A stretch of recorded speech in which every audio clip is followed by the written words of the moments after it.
Basahin po natin ang confession ng mga apostol. Naniniwala ako sa Diyos Amang makapangyarihan sa lahat, na lumikha ng langit at lupa, kay Jesucristo, na nag-iisang anak at ating Panginoon, ipinaglihi ng banal na Espiritu at ipinanganak ng Birhen Maria. Nagdusa sa pamamahala ni Poncio Pilato, ipinako sa krus, namatay at inilibing.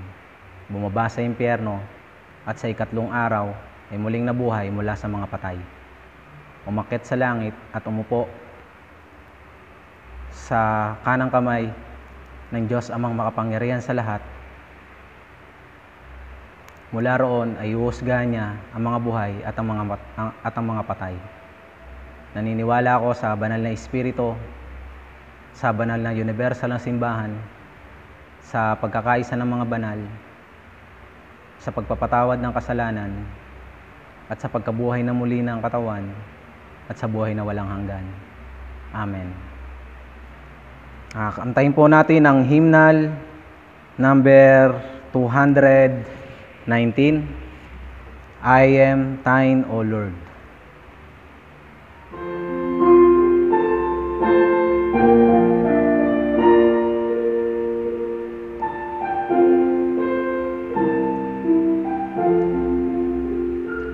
I am thine, O Lord, I have heard thy voice, and told thy love to me. But I long to raise in the arms of faith, and be closer, draw to thee. Draw me nearer, nearer, blessed Lord, to the cross where thou hast died. Draw me nearer, nearer, nearer, blessed Lord, to thy precious bleeding side. Consecrate me now to the service, Lord, by the power of grace divine. Let my soul look up with a steadfast hope, and my will be lost in time. Draw me nearer, nearer, blessed Lord, to the cross where thou hast died. Draw me nearer, nearer, nearer, blessed Lord, to thy precious bleeding side. Oh, the pure delight of a single hour, that before thy throne I spend, when I kneel and pray, and with thee, my God, I commune as friend with friend. Draw me nearer, nearer, blessed Lord, to the cross where thou hast died. Draw me nearer, nearer, nearer, blessed Lord, to thy precious bleeding time. There are deep of love that I cannot know, sail across the narrow sea. There are high of joy that I may not reach, till I rest in peace with thee. Draw me nearer, nearer, blessed Lord, to the cross where thou hast died. Draw me nearer, nearer, nearer, blessed Lord, to the precious bleeding side. Amen. Basahin po natin ang Acts chapter 8 Acts chapter 1 verse 8. Sabi po dito, But you will receive power when the Holy Spirit comes on you, and you will be my witnesses in Jerusalem, in all Judea and Samaria, and to the ends of the earth. Amen. Basahin naman po natin ang Deuteronomy chapter 16, verse 1 hanggang 8. Sabi po dito, observe the month of Abib and celebrate the Passover of the Lord your God.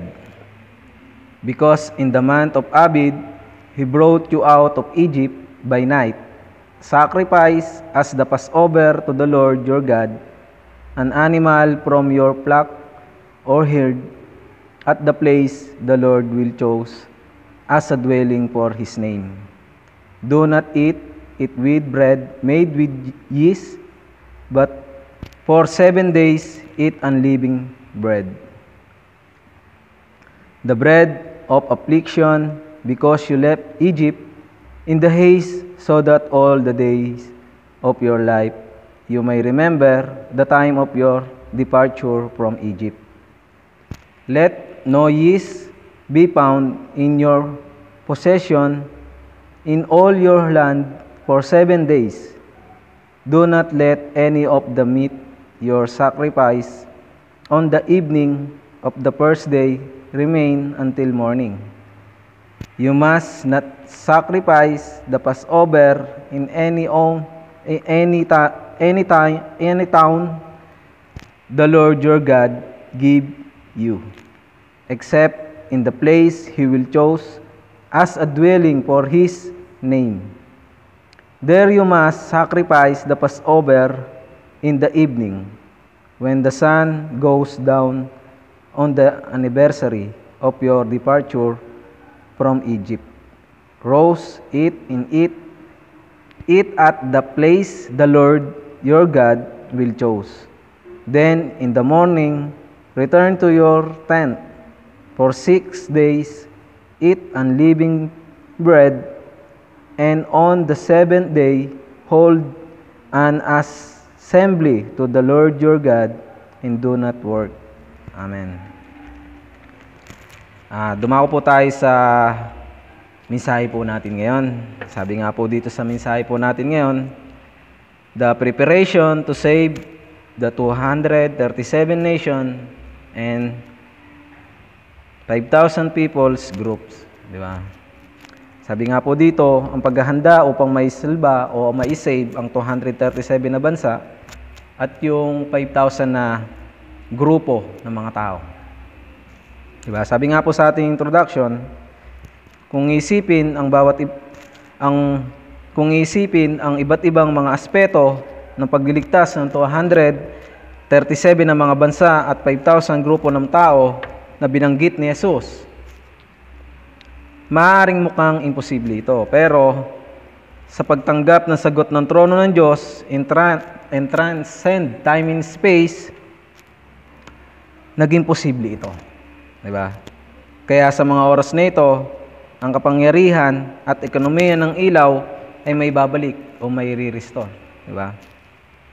Ang espiritual at meditasyon na maging masaya sa trono ng Diyos. At ang mga gawa ng banal na Espiritu ay maghahatid ng mga mahalagang landas o mga mahalagang daan. Ibig sabihin, ang kikilos sa atin ay ang gawa ng Diyos. Di ba? Ang banal na Espiritu, ang kanyang kaharian, mararanasan natin ito sa buhay natin, di ba? In transcend time and space. Yung hindi mapipigilan ng oras o ng espasyo o sabi nga po dito sa ating main message sa number 1, concentrate prayer in the disciple mission of 24 hours. Diba? Ano po sabi doon? Bilang isang disipulo ni Kristo, dapat nating gawin ang pinakamahalagang 24 hours sa buhay po natin. Diba? Ano po yung kailangan po natin gawin? Concentrate. Kailangan po natin na mag-concentrate saan? Sa mission bilang isang disipulo. Sabi nga po dito sa ating mga kasama o sa ating mga team, di ba? Kung tayo ay disipulo o tayo ay lingkod ng Diyos, di ba? Meron tayong mga kasama o meron tayong mga kanya-kanyang team sa paglilingkod natin sa Diyos. Ano ang kailangan natin? Kailangan po natin na i-concentrate, kumbaga, saan po? Sa ating mga kasama, di ba? Upang, sabi po dito, tulad ng 40 days na konsentrasyon ng Panginoong Jesucristo, di ba? Ano po ba ginawa nila sa mga apostol? Sabi, ginawa ng Panginoong Hesus sa kanyang mga alagad, magaganap ang muling pagkabuhay kapag hinanap mo at nasisiyahan ka sa mga gawa ng kaharian ng Diyos. Amen. Diba? Ang ginawa ng Diyos, ang ginawa ni Jesus sa kanyang mga disipulo ay kinonsentrate niya ni Jesus kung paano ipahayag sa kanila yung gawa ng Diyos, yung kanyang kaharian. Diba? Ayun po lamang po yung sinasabi ni Kristo sa kanila upang maranasan nila kung ano yung tunay na kaligayahan sa buhay bilang isang disipulo.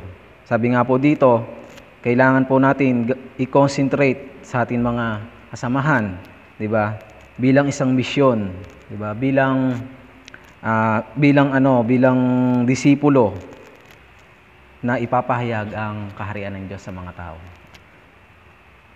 Sabi nga po dito, dahil dito mapanghahawakan mo yung accurate na prayer topic, yung tunay na prayer topic mo.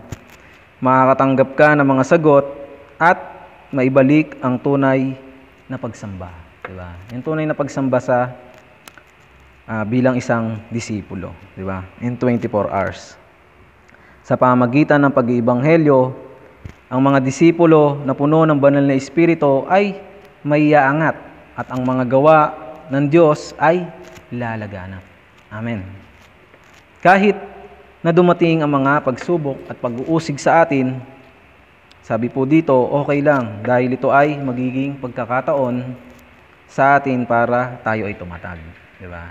Kahit ano po raw dumating po sa atin na pagsubok o ano man yung mangyari bilang isang disipulo o kaya ay tagapaglingkod ng Diyos sa buhay natin ito, okay lang po. Diba? Kahit ano pong mangyari sa mga disipulo, kung isipin po natin kung ano yung mga nangyari sa kanila, kung makikita po natin to ng physical, mahirap po. Pero kung sabi nga po dito, kung tayo ay mapupuno ng banal na Espiritu at yung banal na Espiritu ang kikilos sa atin para sa kaharian ng Diyos upang maranasan natin ito. Diba? Ano po ba yung epekto ng kaharian ng Diyos sa buhay natin? Peace, kaligayahan. Diba? Na yung tunay, upang yung pagsamba ay maranasan po natin, yung tunay na pagsamba sa Diyos. Sabi nga po dito sa number 2, the church in the field, mission of 24 hours. Diba? Ang mission ng simbahan ay may isa sa katuparan lamang kapag alam mo ang Diyos ay kasama mo.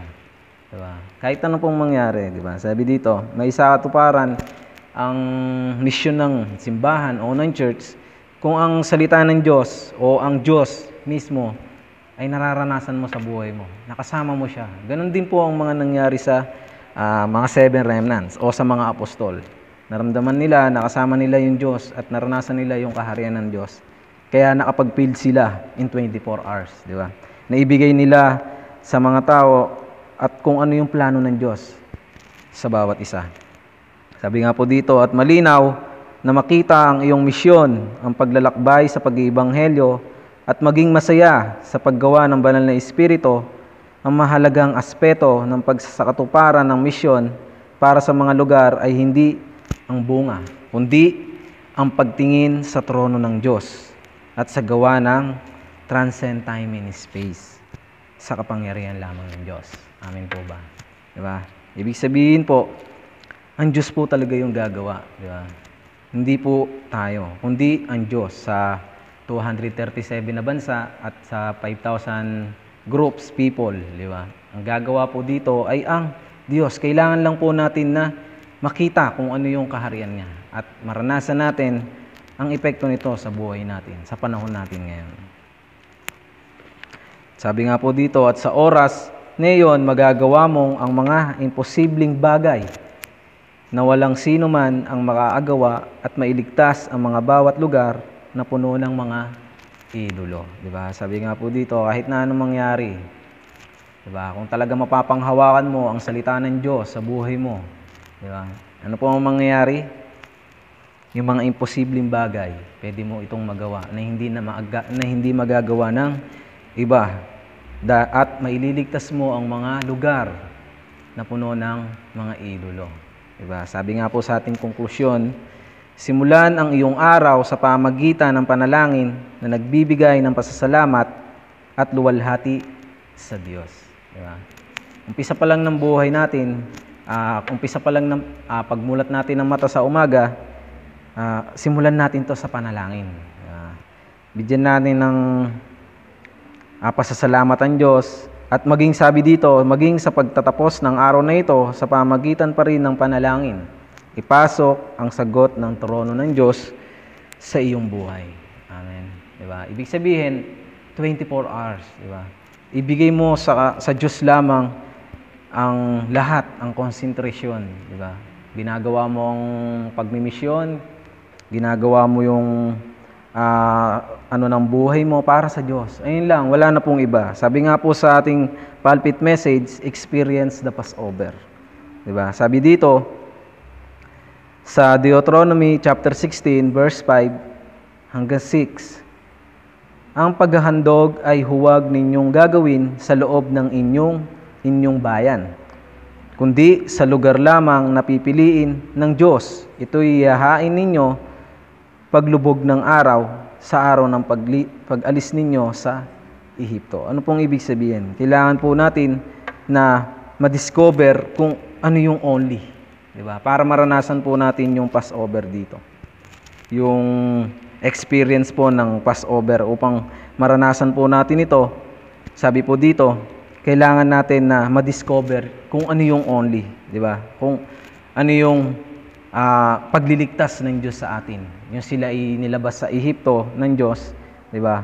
Kung ito'y maiisip natin, doon pa lang makikita natin na ang Diyos ay may ibinigay sa atin na pangako niya, di ba? Upang maligtas tayo kahit hanggang ngayon, di ba? Ibig sabihin, walang iba na makaagapi sa sakunang dumating sa atin kahit noon sa Ehipto, walang iba kundi ang Diyos. Di ba? Sa pamamagitan ni Jesus bilang isang Kristo. Ayun lang po, di ba? Ibig sabihin, talagang ang Diyos lamang po yung magliligtas sa lahat. Diba? Wala na pong iba. Kahit anong mangyari o sabi nga po dito, kahit na may dumating na problems o ano man mangyari sa buhay mo, okay lang. Di ba? Kung makikita mo ang pagkilos ng kaharian ng Diyos sa buhay mo, makikita mo rin na magiging masaya kahit na ganun lang nangyari. Sige po, tayo po ay manalangin. Maraming po salamat, Panginoon, sa araw na ito at nawa sa bawat isa, Lord, ay maunawaan na kayo lamang po ang magliligtas sa 237 na bansa at 5,000 groups peoples, Panginoon. Marami pong salamat, Lord, sa araw na ito at nawa ay mapuspusan kami ng banal na Espiritu at ang gawa ni Satanas sa buhay namin ay tapos na sa pangalan ng Panginoong Jesucristo. Our Father in heaven, hallowed be your name. Your kingdom come, your will be done on earth, it is in heaven. Give us today our daily bread and forgive us our debt, as we also forgiven our debtors. As not lead into temptation, but deliver us from the evil one. For yours is the kingdom, and the power, and the glory forever.